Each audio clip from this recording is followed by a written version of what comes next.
Assalamu alaikum. Welcome back to Sufi Essence with Hammad Syed. Part 7.42, Surah Al-A'raf, the Heights. Beloved seekers of divine wisdom, we stand now at a point of profound and sobering revelation in the sacred narrative of Surah Al-A'raf. We have just explored the chilling parable of a person who, despite having been given the clear signs of divine guidance, chose to abandon them, leading to a profound spiritual loss, symbolized by a panting dog. The lesson was clear and uncompromising. The one who rejects divine signs after having been given them is on a path to spiritual ruin, a path that ultimately leaves them in a state of perpetual spiritual exhaustion. Now, the Quran moves from this singular and powerful parable to a broader and more universal spiritual truth, a profound and humbling depiction of the spiritual state of those who are destined for hellfire. This part of the surah is a powerful and sobering tapestry that weaves together the threads of divine justice, human accountability, and the profound spiritual consequences of spiritual negligence. This sacred discourse speaks to the core of the spiritual life. It is an exploration of the profound concept that the true purpose of our worldly existence is to use our human faculties, our hearts, our eyes, and our ears to understand the divine message and to see the divine signs in creation. The verses reveal that a person who chooses to ignore these faculties, after having been given them as a profound blessing, descends into a state of spiritual bondage, becoming more misguided than an animal. The narrative provides a timeless lesson for every believer. Our spiritual journey is a journey of using our intellect and our spiritual faculties to connect with our Creator, for it is in this connection that we find our true humanity and our ultimate salvation. The glorious Quran states, Kanzul Iman, Quran, Al-A'raf, the Heights, 7-177. Evil is the example of the people who deny our signs, and they used to wrong themselves. This verse, beloved listeners, is a profound and concise statement of divine justice. The Quran says evil is the example of the people who deny our signs, Sa Mathalan, Al-Kamu, Al-Adina, Katabu, by Ayatina. A powerful and uncompromising declaration that the parable of the panting dog is a universal and timeless example for all those who reject the divine signs. The parable is a profound and sobering example of the spiritual state of a person who has chosen to turn away from their Creator. However, the verse then adds a crucial and profound detail, and they used to wrong themselves.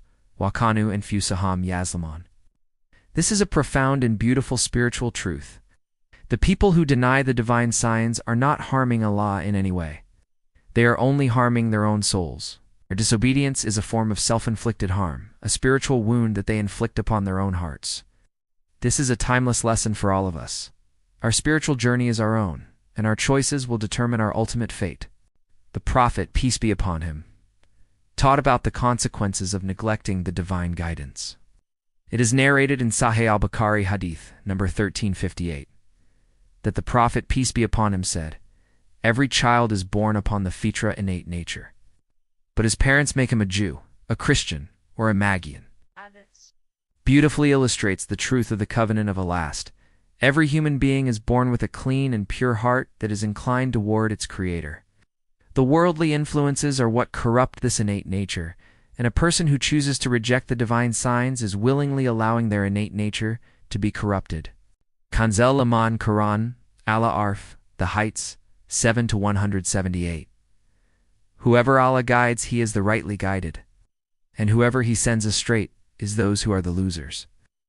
This verse, beloved seekers, provides a profound and humbling insight into the concept of divine guidance and misguidance. The Quran states, whoever Allah guides, he is the rightly guided. Man yadi Allahu fahuwa al-matadi. A powerful and beautiful statement that guidance is a divine gift. However, this divine gift is not arbitrary. It is a direct result of a person's sincerity and their efforts to seek the truth. Allah guides those who sincerely seek guidance, and He does not guide those who are arrogant and have no desire to be guided. The verse then adds a crucial and sobering truth, and whoever He sends astray, it is those who are the losers. Waman yudlil, fa, ulika hum, al-kasirin. This is a profound and powerful statement of divine justice. The person who is sent astray is not a victim of a cruel God. They are a direct consequence of their own choices. They chose to be arrogant and disobedient, and as a result, they were sent astray. This is a timeless lesson for all of us. Our ultimate salvation is a direct result of our own choices. The Prophet, peace be upon him, taught about the importance of sincerity. It is narrated in Sahih al-Bukhari Hadith number 1 that the Prophet, peace be upon him, said, "Indeed, actions are but by intentions, and for every person is what he intended." This hadith beautifully illustrates the truth of divine guidance. Our intentions are what determine our ultimate fate, and a person who has a sincere intention to be guided will ultimately be guided. Kanzul Iman, Quran, Al-A'raf, the heights, 7 to 179, and we have certainly created for hell many of the jinn in mankind. They have hearts with which they do not understand, and they have eyes with which they do not see, and they have ears with which they do not hear. Those are like livestock. Rather, they are more astray. It is they who are the heedless. This verse, beloved seekers, is a powerful and sobering depiction of the spiritual state of those who are destined for hellfire. The Quran first states, "And we have certainly created for hell many of the jinn in mankind. Walaka durana, li jahannama, kathiran min, al-jinni, wa, ulins." This is a profound and powerful statement of a spiritual reality. However, the verse immediately follows this with a profound and detailed description of the spiritual state of these people. They are not random victims of a cruel God. They are people who have been given the most profound gifts of human reason: heart to understand, eyes to see, and ears to hear, but they have chosen not to use them. The Quran says they have hearts with which they do not understand, and they have eyes with which they do not see, and they have ears with which they do not hear. This is a profound and sobering depiction of a spiritual disease. The heart is the seat of spiritual understanding. The eyes are for seeing the signs of Allah in creation, and the ears are for hearing the divine word. However, the people in the verse have chosen not to use these faculties for their intended purpose. Their hearts have become hardened, their eyes have become blind to the truth, and their ears have become deaf to the divine word. They have become spiritually blind, deaf, and mute. The verse then provides a profound and chilling analogy. Those are like livestock. Rather, they are more astray. This is a profound and humbling statement.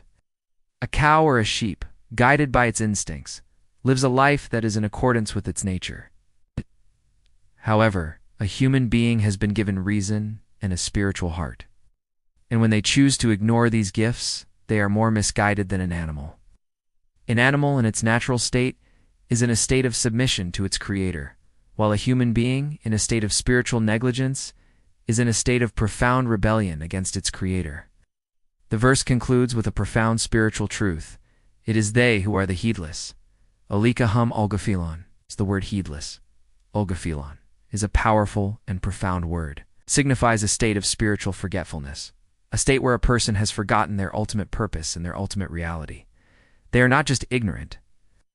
They are in a state of profound spiritual negligence. The Prophet, peace be upon him, taught about the importance of using one's intellect. It is narrated in Sahih al-Bukhari Hadith, number 6407, that the Prophet, peace be upon him, said, "Allah has said, I have prepared for my righteous servants what no eye has seen, no ear has heard, and no human heart has conceived." This hadith beautifully illustrates the importance of using our human faculties. Our eyes, ears, and hearts were not given to us for worldly purposes alone. They were given to us to perceive the divine and to prepare ourselves for the ultimate reality of the hereafter. The people in the verse chose to ignore this profound truth, and their fate was a direct consequence of their choices. Kanzul Iman, Quran, Al-A'raf, the heights, 7 to 180. And to Allah belong the most beautiful names, so invoke him by them. And leave the company of those who deviate in the matter of his names. They will be recompensed for what they used to do. This verse, beloved seekers, provides a beautiful and profound conclusion to the discussion of the divine signs. The Quran first states, "And to Allah belong the most beautiful names. Wa, Lillahi, Al-Azmo, Al-Husna." A profound and beautiful statement of a divine reality. The names of Allah are a profound source of spiritual knowledge and a means of getting closer to our Creator. They are a manifestation of His attributes, His power, His mercy, and His wisdom. The verse then provides a profound and beautiful command. So invoke Him by them for adubiha, a profound and beautiful act of worship. Invoking Allah by His beautiful names is a way of getting closer to Him, a way of purifying our hearts, and a way of fulfilling our ultimate purpose. It is a way of reminding our souls of our ultimate reality and our ultimate destination. The verse then provides a crucial and sobering command, and leave the company of those who deviate in the matter of His names. This is a powerful warning against those who distort the names and attributes of Allah for their own benefit. The word deviate yulidan signifies a profound spiritual corruption, a state where a person willingly distorts the truth for their own benefit. The verse then concludes with a profound statement of divine justice. They will be recompensed for what they used to do. This is a clear and uncompromising statement that those who distort the divine names will be held accountable for their actions. The Prophet, peace be upon him, taught about the immense virtues of the names of Allah. It is narrated in Sahih al-Bukhari Hadith number 2736 that the Prophet, peace be upon him, said, Allah has 99 names, 100 minus 1, and whoever memorizes them will enter paradise. This hadith beautifully illustrates the importance of the names of Allah. They are not just words. They are a profound source of spiritual knowledge and a means of getting closer to our Creator. Our spiritual journey is a journey of memorizing these names, of understanding their profound meanings, and of invoking Allah by them in every moment of our lives. Beloved listeners, the narrative of this part of Surah Al-A'raf is a timeless and universal lesson for every human being. It reminds us that our spiritual journey is a journey of using our intellect and our spiritual faculties to connect with our Creator. It teaches us that our ultimate accountability is not to our worldly gains, but to our own Creator. May we be of those who use our hearts, our eyes, and our ears for their intended purpose, and who are counted among the successful in this world and the hereafter. O Allah, who is the most merciful and most compassionate, we seek refuge in You from the spiritual diseases of heedlessness and spiritual negligence. O Allah, purify our hearts from the love of this fleeting world and grant us a heart that understands, eyes that see, and ears that hear the divine message. O Allah, who is the ultimate source of all knowledge, grant us the strength to remember and to invoke You by Your most beautiful names. O Allah, make us of those who are among the successful in this world and the hereafter. May Allah illuminate your heart and mind with the light of this divine ilm. May He make your channel a beacon of guidance for all who seek spiritual clarity and truth. May your efforts be a source of immense reward, and may you be granted the highest stations of paradise. May the peace and blessings of Allah always be upon you and your loved ones. May He grant you unwavering steadfastness on the path of truth, and may your work be a testament to His magnificent names, ArRahman and ArRaheem. Description: dive deep into part 7.42 of Surah Al-A'raf with Hammad Syed. This profound lecture explores the spiritual state of the heedless, who are described as having hearts that do not understand, eyes that do not see, and ears that do not hear. Through a masterful blend of Quranic analysis and Hadith, the script examines the profound spiritual consequences of rejecting divine guidance and concludes with a beautiful discussion of the most beautiful names of Allah and the importance of invoking Him by them.